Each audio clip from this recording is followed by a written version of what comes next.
Salut à tout le monde extérieur. Je m'appelle Taïsia, j'ai 35 ans.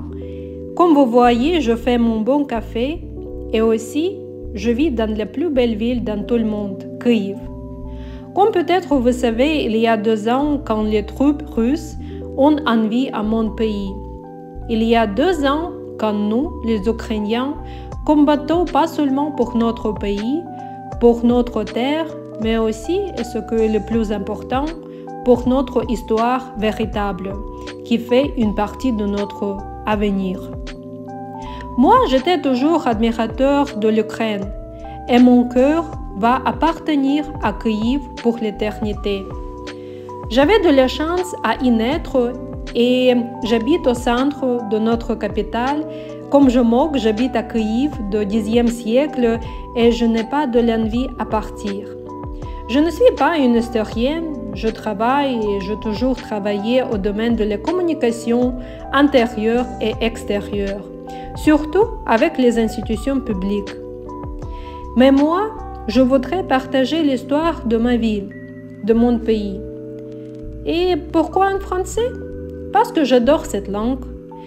Et moi, personnellement, je suis reconnaissante aux Français pour tout soutien fait.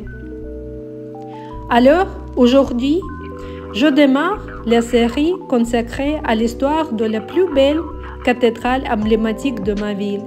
Et bien sûr, je parle de Sainte-Sophie, que je vois chaque jour depuis mon enfance. Alors, nous commençons.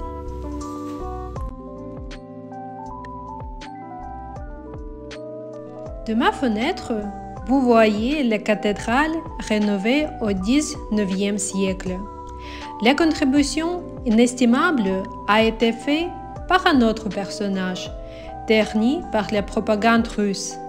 Bien sûr, je parle de Hetman Ivan Mazepa. Mais la cathédrale a été fondée il y a 10 siècles. Kyiv, du Xe ou Xe siècle, grâce à l'emplacement en long de Dnipro, la rivière principale de la ville, est devenue une ville la plus développée et connue de l'époque. C'était toujours la cité des commerçants, des artisans, et en mot, Kyiv était une riche ville. Et nous pouvons dire qu'il était le concurrent et un allié en même temps de l'Empire byzantin. Yaroslav Sage, le souverain de Kyiv russe de 1015-1054, était considéré le fondateur de la cathédrale de Sainte-Sophie. Mais en réalité, le fondateur réel a été son père, le prince Volodymyr, qui a baptisé les gens de Kyiv russe. Le plancher s'est ouvert aux scientifiques dans les années 30 du XXe siècle, bien conservé. La mosaïque était le matériel principal et je peux seulement imaginer les couleurs vives de l'époque, surtout vert et bleu, les couleurs de la vie et le pouvoir. Au centre de la cathédrale, vous trouvez la vue extrême de la Vierge. Il y a un grand nombre de symboles desquels je vais parler un peu plus tard. Mais chez nous, nous l'appelons la mère de Dieu Oranta.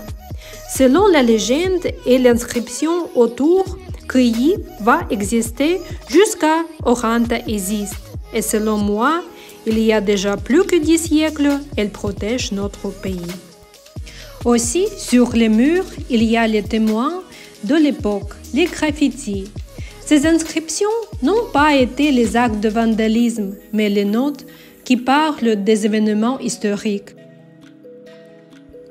Il y a 2 étages dans la cathédrale. Pendant les services divins, le souverain et sa famille étaient au 2e étage. D'ailleurs, il y a les images des fiançailles de Volodymyr et la princesse de l'Empire byzantin. Merci beaucoup que vous avez vu cette vidéo et donc je vais continuer de vous parler de Kyiv et les histoires différentes.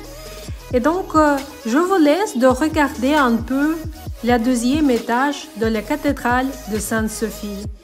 Et à bientôt!